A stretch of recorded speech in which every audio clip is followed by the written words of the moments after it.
Welcome. In this video, I'll show you where to find the saved snipping tool videos. All right.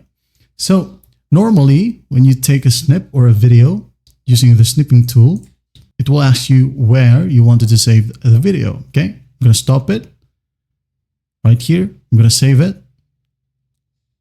And then as you can see, you can go ahead and select the directory or the folder where you wanted to save it. Okay. Save. There you go.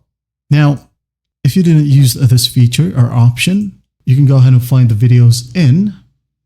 First up, go to your file explorer and then go ahead over to Drive C, Users, your user profile, and here just find videos, double click, and it will be saved here under captures. Okay. And if you can't find it in here, you can go ahead and open up your search bar, type in %local app data again %local app data and then just hit on enter. Now this one will load. I'm going to maximize this one. Now let's go ahead over to packages.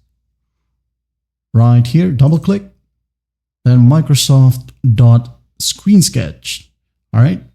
Screen sketch right here, double click, and then you're going to want to go ahead and find temp state right here. All right, just click on it and then go ahead over to recordings, and there you have it. Right. Well, I hope this video helps, and I'll see you in the next one.